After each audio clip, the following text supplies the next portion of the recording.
राधे राधे। राधा रानी की कृपा आप सब पर सदा बनी रहे। आज की इस वीडियो में हम अहोई अष्टमी की सरल पूजा विधि के बारे में जानेंगे। तो चलिए हम पूजा विधि शुरू करते हैं। अहोई अष्टमी का व्रत कार्तिक मास के कृष्ण पक्ष की अष्टमी तिथि को रखा जाता है। यह व्रत इस बार 2025 में 13 अक्टूबर दिन सोमवार को रखा जाएगा। यह व्रत महिलाएं अपने संतान की लंबी आयु और उनके उज्जवल भविष्य के लिए करती है। तो अहोई अष्टमी की पूजा हमें दोपहर में करनी होती है। उसके लिए आप एक चौकी लगा ले या आप पटा भी बिछा सकते हैं या आप नीचे जमीन पर भी पूजा कर सकते हैं। और अहोई अष्टमी की पूजा आप ऐसे स्थान पर करें जहां आपको इन कमोइयों को हिलाना ना पड़े, क्योंकि इनको दिवाली तक नहीं हिलाना होता। के बाद हम चौकी पर एक पीले रंग का वस्त्र बिछाएंगे और वहां पर गेहूं, पुष्प या अक्षत का आसन देकर अहोई माता की फोटो या कैलेंडर को विराजित करेंगे। कैलेंडर आपको नया लेना होता है। फोटो आप पिछले साल की भी इस्तेमाल कर सकते हैं। उसके बाद हम चौकी पर अनाज से एक ढेरी बनाएंगे।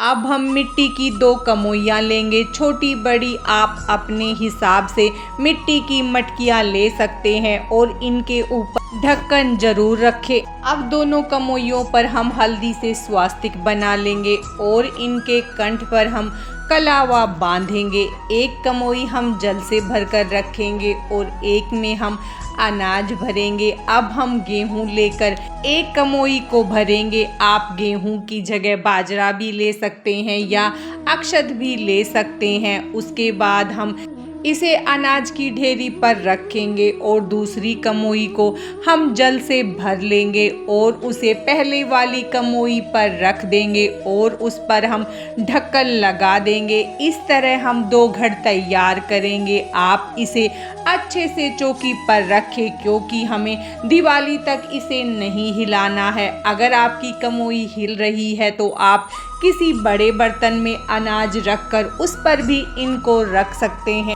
अब हम इन कमोइयों को ढक देंगे और इन पर हम थोड़े से ऋतु फल रखेंगे। अब हमारी फोटो में गणेश जी हैं तो हम गणेश जी को अलग से विराजित नहीं करेंगे। अगर आपकी फोटो में गणेश जी नहीं है तो आप गणेश जी विराजित करें। उसके बाद हम गेहूं की ढेरी पर एक घी का दीपक जलाएंगे। उसके बाद हम चौकी का शुद्धिकरण करेंगे। हाथ में थोड़े से गेहूं के दाने, एक पुष्प और थोड़ा सा जल लेकर अहोई अष्टमी व्रत का हम संकल्प करेंगे और संकल्प के बाद पुष्प को अहोई माता को समर्पित करेंगे। स्नान की भावना करवाते हुए हम सभी का स्नान करवाएंगे और फिर हम हल्दी से पहले भगवान गणेश को तिलक करेंगे, अहोई माता को तिलक करेंगे और फोटो में विराजित सभी को हम तिलक करेंगे। फिर हमने जो कमोइयाँ रखी हैं उनको भी हम तिलक कर लेंगे और हम दीपक को भी तिलक करेंगे। अब हम शाहू माता की माला लेंगे। इस माला का अहोई अष्टमी के दिन विशेष महत्व होता है। इस माला में आपकी जितनी संतानें हैं उस हिसाब से मोती डलते हैं। इसे भी हम पूजा में रखेंगे तो इसे पहले हल्दी से अच्छे से टीकेंगे। उसके बाद जो कमोइयाँ हैं उन्हें ये माला पहना देंगे। जब तक हम पूजा करेंगे तब तक ये माला कमोई पर रहेगी। पूजा के बाद हम इस माला को पहनेंगे और दिवाली तक इसे पहने रखेंगे। उसके बाद हम माता को चुनरी समर्पित करेंगे और वस्त्र स्वरूपी सभी को हम कलावा समर्पित करेंगे। फिर हम अहोई माता को भोग लगाएंगे। हमारे यहाँ पर पतासे का भोग लगता है। आपके यहाँ जिस चीज़ का भोग लगता हो आप वो अर्पित करें। उसके बाद हम ऋतु फल में सिंघाड़े अर्पित करेंगे और दक्षिणा समर्पित करेंगे। अहोई अष्टमी व्रत वाले दिन भी बायना जरूर निकाला जाता है। तो बायने में आप या तो सूट ले सकते हैं या साड़ी ले सकते हैं। आप जो भी ले उस पर कुछ पैसे जरूर रखें। उसके बाद हम एक लोटा जल लेंगे और हाथ में थोड़े से गेहूं के दाने लेकर अहोई अष्टमी व्रत की कथा पढ़ेंगे। अहोई अष्टमी की कथा के बाद हम विनायक जी की कथा पढ़ेंगे या सुनेंगे। कथा कथा सुनने के बाद हाथ के दाने कुछ आप लोटे में डालें और कुछ दानों को आप संभाल के रख ले। शाम को चंद्रमा को अर्घ्य देते समय या तारों को अर्घ्य देते समय हमें वो हाथ में लेकर अर्घ्य देना है। उसके बाद हम आरती करेंगे। आप आरती दीपक से या कपूर से कर सकते हैं। पहले भगवान गणेश की आरती करें, उसके बाद अहोई माता की आरती करें। आरती के लिए दीपक आप अलग से जलाएं, चौकी के दीपक को आप न हिलाएं। हाथ जोड़कर हम पूजा में हुई गलतियों के लिए माता से क्षमा याचना करेंगे और अहोई माता से प्रार्थना करेंगे कि वो हमारी संतान की रक्षा करे, कृपा बनाए रखे। इसके बाद हम हाथ में जल लेकर 3 बार चौकी पर से घुमा देंगे और हम अपने पीलिए के पल्लू में थोड़ा सा जल लेकर बायने को मिनस देंगे। जिस लोटे से हमने कथा सुनी है उससे हम सूर्य देव को जल दे देंगे और जो बायना निकाला है उसे हमारे यहाँ ननद को दिया जाता है।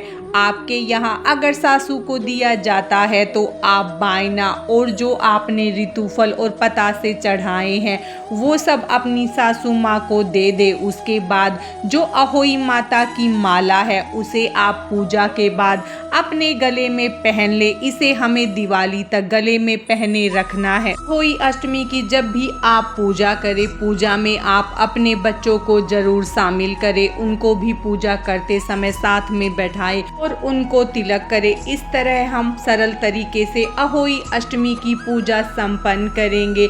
आप अहोई अष्टमी के दिन बायना जो आपने ऋतुफल अर्पित किए हैं उन्हें आप अपनी सास या ननद को दे दे। लोटा हम जल का सूर्य देव को अर्घ्य दे देंगे। दीपक जब शांत हो जाएगा तो हम दीपक को भी हटा देंगे।